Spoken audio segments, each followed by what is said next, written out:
Are Chinese EVs actually a threat to brands like BMW, Toyota, or even Ferrari? I came to China with data, sales numbers, market reports, and a lot of preconceptions. I really thought I had an accurate idea of Chinese car manufacturing.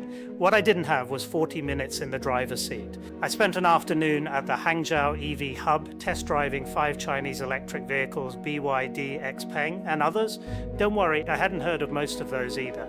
But by the end of it, I wanted one. BYD holds a 5-star Euro NCAP safety rating, which is the West's own standard, not a Chinese one.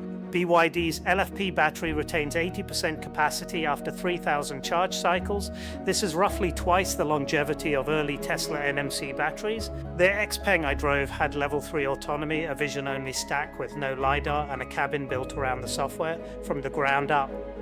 Across every car I drove, Chinese EVs are priced 25 to 75% below their Western equivalents, often with a better spec, and one brand, BYD, runs from a $10,000 entry car to a $150,000 luxury SUV inside a single brand house. No Western automaker comes close to that range. What makes this structural rather than cosmetic is architecture. Chinese EV brands built on purpose-designed platforms from day one, optimized for battery packaging, thermal management, and software integration. Western legacy automakers spent a decade transitioning across multiple platform generations before arriving at dedicated EV architectures. Chinese brands didn't have to unlearn anything. Their head start compounds every year. While I was test driving in Hangzhou, a German colleague on the trip was reading German headlines every morning. Porsche posting its first ever quarterly loss in the company's history. Volkswagen now announcing factory closures for the first time in its 87-year history. BMW quarterly profits down 84%. 52,000 German auto industry jobs gone in a single quarter. Every morning, the same theme: the old car world is dead. We are finished, he said. And here's the part that most Western executives still haven't fully absorbed. It's not just the cars. China controls 80% of the world's lithium, cobalt, and graphite refining, the raw materials every EV battery on Earth requires. KTL, China's largest battery manufacturer, holds 38% of the global EV battery market.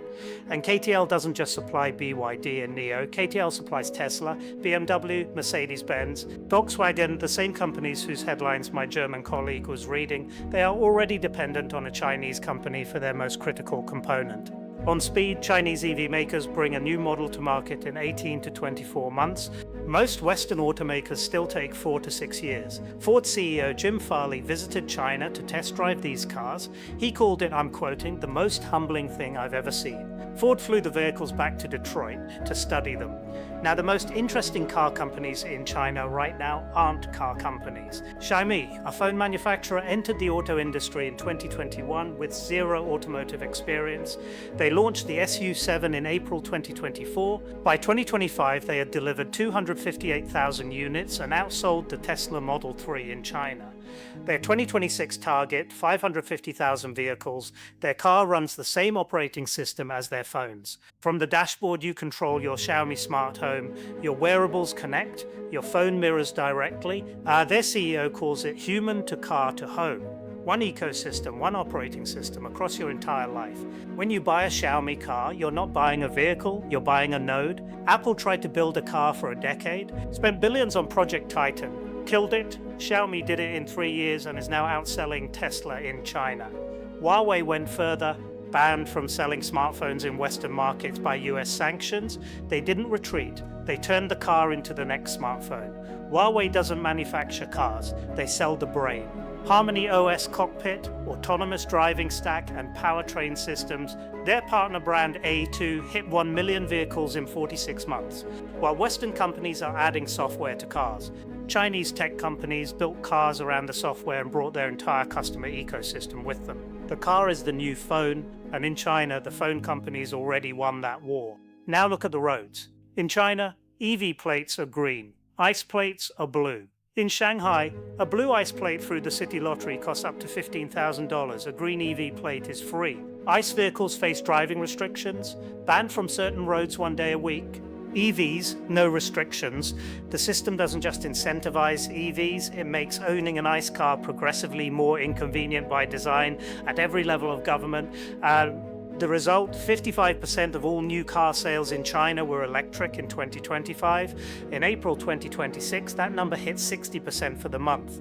And the infrastructure was built ahead of demand, not behind it. China has 4.75 million public charging stations, 67% of the entire global total. In 2025, China installed 65% of every new public charger added anywhere in the world. The charging anxiety that slows EV adoption in the West has been engineered away. If you think Chinese EVs are still coming to your market, they're not coming, they're already there. BYD is targeting 1.3 million overseas shipments this year, up 24%. EU registrations in February 2026, up 162% year on year. 20 Canadian dealerships opening by end of year after Canada cut tariffs from 100% down to 6%. And Hangzhou, where I was test driving, is Geely's home city. A Chinese automaker, owns Volvo, Polestar, Lotus and Zeekr, and holds stakes in Mercedes-Benz and Aston Martin.